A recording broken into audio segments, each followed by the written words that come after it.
Numbers are numbers, and numbers are numbers. I'm scared of Willard. Now, back to Steiny and Guru on 95.7 The Game. Oh, did you read your phone? Willard heard you laughing. I didn't. He sent us a text. He said he heard you. Numbers are numbers, and numbers are numbers. Guru. The cadence. We love you, Will. Guru, we've gotten a directive from our boss to lay off the phones during shows. So I didn't. It was a directive. You're not UPS for my boss. It was a directive. My boss will. Do you know what a directive is? You've worked in a corporate environment. And I love the word, by the way. But he'll tell me on my own. That's how we get out. He'll pull me to the side. He don't use you. Let's lay off the phones, even if it is Willard. But numbers are numbers. That was pretty good. Dude, I can't. Nothing. I agree with this text right here from the 916. Or, you know, they have those questions where there'll be a statement, and they'll say, do you think this is absolutely true, mostly true, somewhat true, or not true? And then you got to check it off.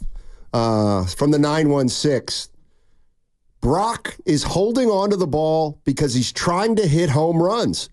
I think he's a little leery of sustained drives because the longer a drive goes, the more fearful he is of turning the ball over.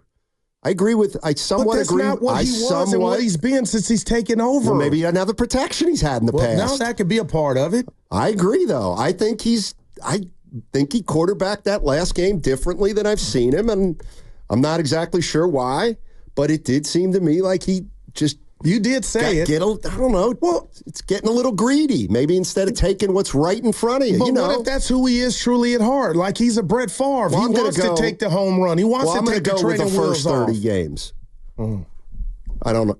But we definitely can. We saw a shift this year to where, you know, he's no dink and dunk. He's dispelled that. But I do wonder if there's a internal struggle with Kyle saying, hey, dude, don't go for the fences. We'll take a double or a base hit, you know, right through the hole. But, wow. Just say it. He's not playing well. No, I'm not. Of course not. Afraid to say that. And I'm not saying he's not. Come on now. But it's just like a basketball player who, let's say he's a great shooter. That's what he does well. All right, well, what's the next part of your game? Can you drive to the basket? And so you find yourself wanting to work on your game and improve your game. Gotcha. And then you sometimes slip away from what you do best. But are you hurting the team when you do that? Sometimes. I mean, it's just like, you know, hey, you know, Steph's got a 28-footer and he's wide open and he's like, you know what, I'm going to try to get to the basket. Speaking of which, 27 made last night for the Dubs. Made what? 3-pointers. Good God, they were letting them fly. Who'd they play? Zach. Yeah. I'll be courtside tomorrow. Who?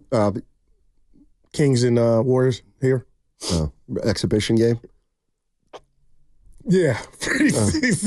Preseason game? Yeah. And by the way, wait, what did you say? Where are you? Courtside. Okay.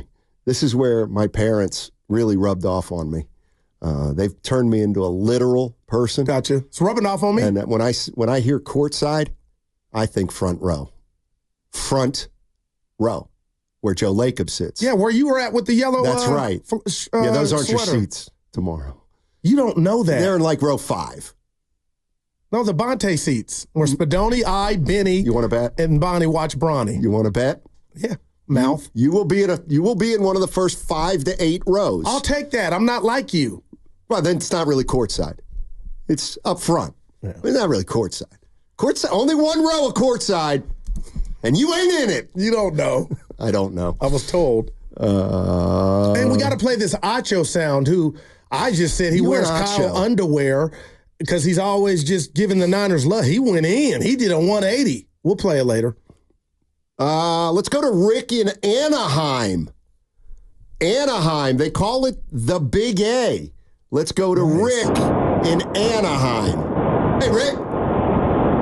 Hey, how's it going, guys? Going well. Called, but I've been listening to you guys for a while. Thank you.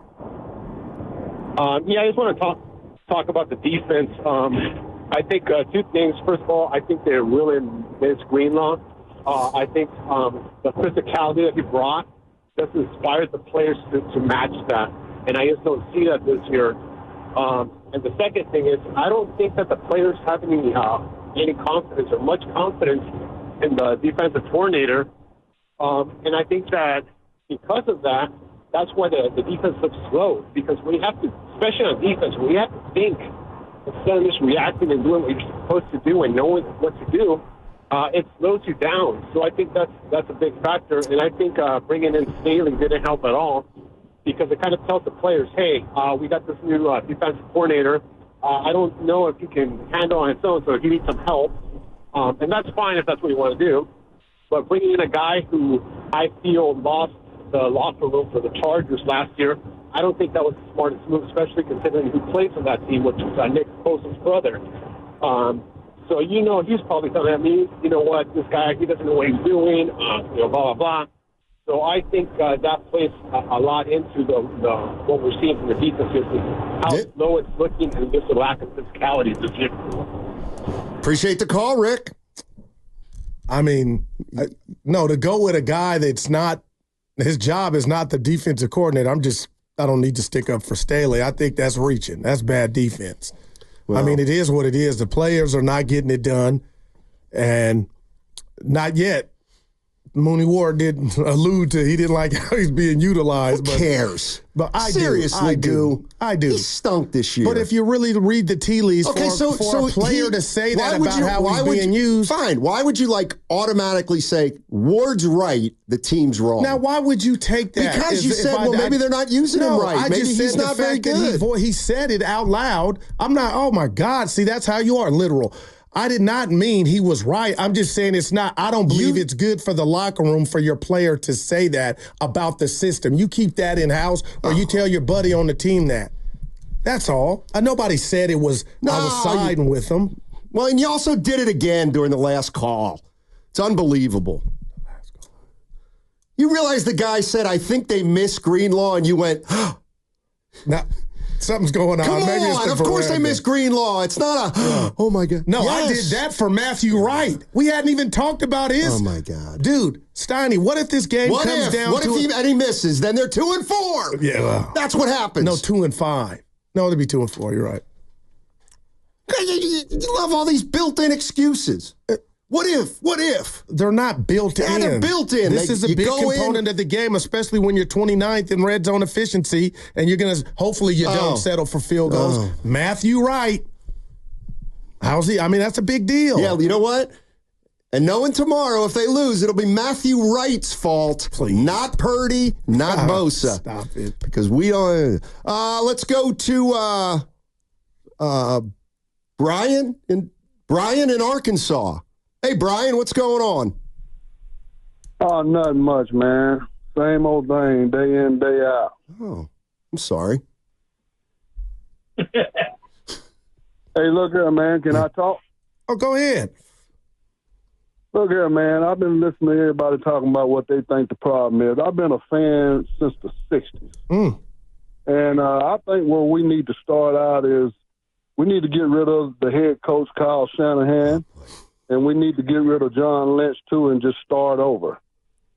People's forgetting about Kyle Shanahan. He came here from the Atlanta Falcons. They were in the Super Bowl against Tom Brady. He blowed a 28-point lead. It was 28-3 halftime, and he had a two-head monster that year in the backfield. And they was running it all down the Patriots' throat. And what did he do? He come out the second half trying to make Matty Ice somebody he wasn't, throwing every down. 3 in, 3 out. That's the same problem we got going on now. And then we go over here to John Lynch, who's supposed to be the man, for the drafting and stuff. How in the world did we pass up on Patrick Mahomes? How in the world did we pass up on Kelsey, the tight end? And then you go get some player like Trey Lance, give up 2 first-round draft picks and I think a third. And he never panned out to do anything. So I'm thinking that the problem is in the front office and the head coach. But what about the 2 Super Bowl visits? Yeah, I was getting there. Okay. And we played Kansas City in the first one. Had Jimmy G as the quarterback. We're leading a 10-point lead with 6 minutes left on the clock in the fourth quarter. And Mooster's running the ball all over their throat. And what does he do? He comes in, start wanting Jimmy to throw, and he throws, I think the receiver was Sanders, overthrows and gives them the ball back, and they run us down. Yeah. And everybody's talking about Christian McCaffrey. He's a good player, but one player doesn't win the ball game. Last time I checked, it was 11-on-11. And I just think that we lost discipline. We're running around here slinging this money everywhere to these players, and then they're not producing. And then Nick Bosa's running his mouth, trying to shine on the coach and everything. Wow, boy. When basically he needs to do his job. He got $170 million, and you telling me you can't get 2 or 3 sacks a game? At least one a game? All right, Brian. Now, that wasn't a litany. me. That was Brian. That was a litany. Wow. I don't know. Has anybody ever had 51 sacks in a season? Well, I felt him on you can't ignore caller. Good call, Brian, but come on now. To get rid of him, stop. You've been to the 4 NFC championship games and 2 Super Bowls. Who wouldn't take that? Now, I agree with him about passing the ball in the Super Bowl, but just to hear other people say it is the victory lap. But no, it had been the Trey 7 hours since we mentioned Jimmy Garoppolo's overthrow of Emmanuel Sanders, even though it happened 5 years ago. Well, that was him all the way from Arkansas. He said slinging money around. Well, that might be right. Wow. Let's go to Tyler's on 680. Wants to talk about the forgotten unit, the special teams. All right. Oh. Yeah. How you doing, guys? Pretty good. Okay. All right. So I just want to make a comment real quick from the last caller. You can complain about John Lynch, but he's the guy that picked Mr. Irrelevant. He picked Jawan Jennings. So, you got to take some salt on the wounds there with the Trey Lance, but there was some good picks. But that's not what I want to call about. I want to talk about special teams. Okay. Special teams, we know, is the kryptonite for the 49ers. I hope hard that, Kyle Shanahan has taken a look at the Giants and Seattle game.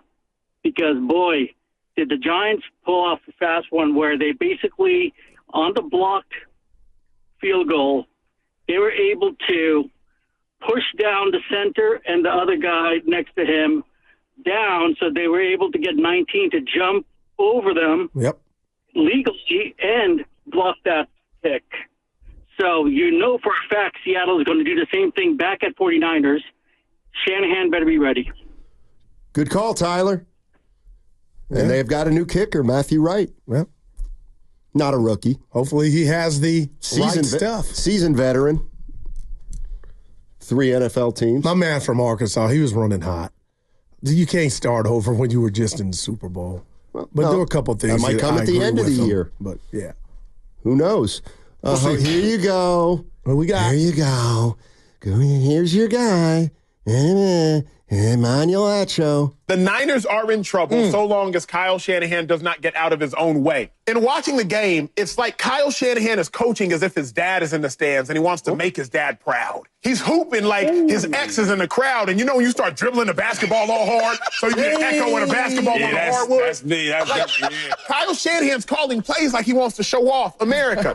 The Cardinals allowed 216 rushing yards to the Commanders. And the week before, they allowed 187 rushing yards to the opponent. I believe it may have been the Detroit Lions. Get Kyle Shanahan, you start your game with one running play of your first 9 plays. Your first 3 plays, you go 3 and out, pass, pass, pass. Who you showing off for?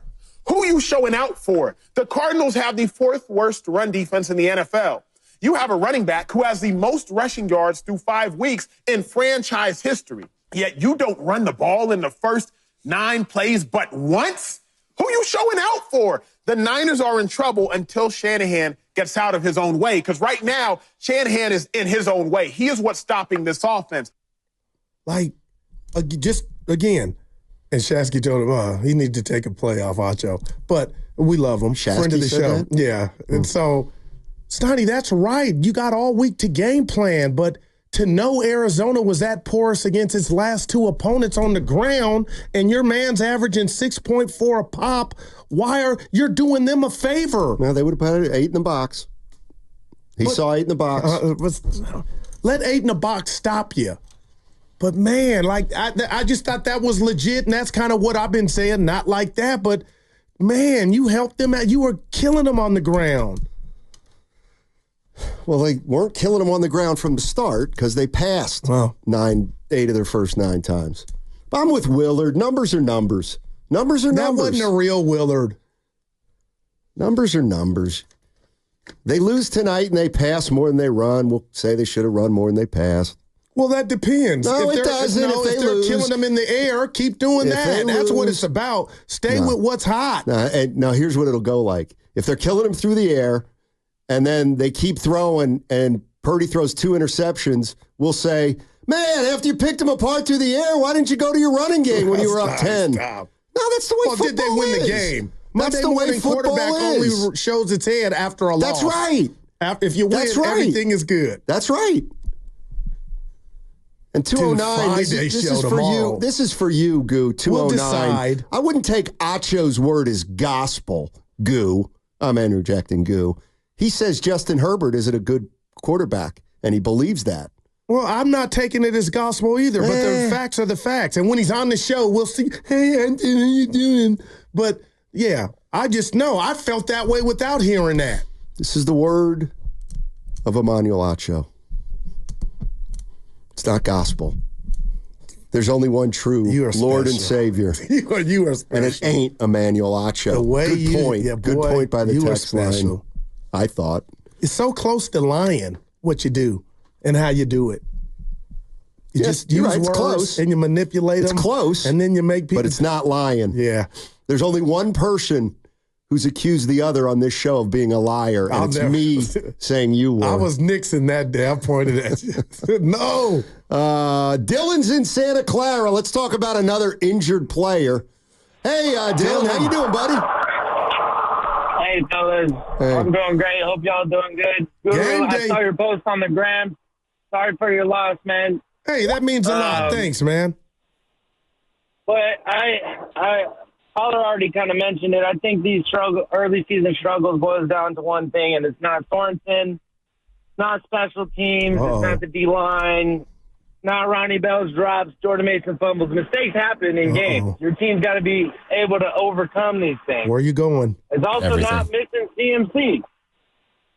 I think the main reason we're struggling right now is because we're missing big play Dre, because every time I look up and I see a big play, it's either the safeties or Devondre Campbell out of position, chasing, trying to recover, and they're giving up 30, 40, 50 yards for a touchdown. And honestly, without Dre Greenlaw, I think we lost the Super Bowl because of that. And then in 2019, we probably don't make the Super Bowl because we don't get the 1 seed if he doesn't make that stop in Seattle in Week 17. So I don't think people realize how big of an impact player Dre Greenlaw is. Hey, Dylan. If we can stay afloat. Let me throw this at you. Do you think they miss Greenlaw more than McCaffrey? Way more. It's not even close, man. Not even close. Man. Our offense would be playing much better if the defense could get some more stops and get the ball back to them more often. And last thing I'll say is I'm with you, Steiny. I think if we could stay afloat and Greenlaw can come back healthy Week 8 or Week 9 or whenever it is, I think we can make a run and still win the division unless we lose tonight. If we lose tonight, I think the wild card's our only chance at making playoffs. That's all I got. Thanks for the call. I actually think if they lose tonight, the only way they make the playoffs is winning the division. I kind of feel that, but the way the division's going, Steiny, who knows? But I'll just say this. He kind of hit me in the cardiac muscle with the McCaffrey, just putting him up there with Greenlaw. Because I told you, man, and it's Warner, right? It's supposed to be Bosa, but Greenlaw is a savage, a beast, and he enhances the fine wine that Fred Warner is. And, Steiny, they make up and plug up for a whole lot, man. And without him, maybe that is why the defense looks like it's been crippled. Okay. I'm just like, and we don't know if he's coming back. Hopefully he does. Both of them, and for that matter. Yeah, see, the 925 gets me.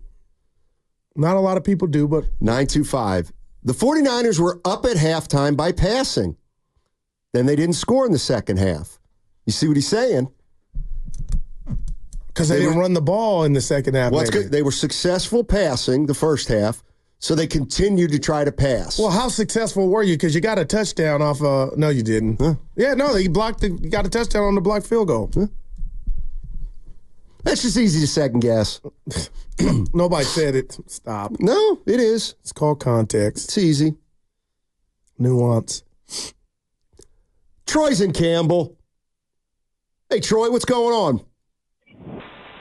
Steiny Guru, first time ever on the horn with you guys. Oh. I've been listening for a long time. I appreciate you taking the call. Thank you. Thanks, man. Yeah, gentlemen, both. To the distinguished gentlemen in Arkansas, my family's home state on one side. Sure.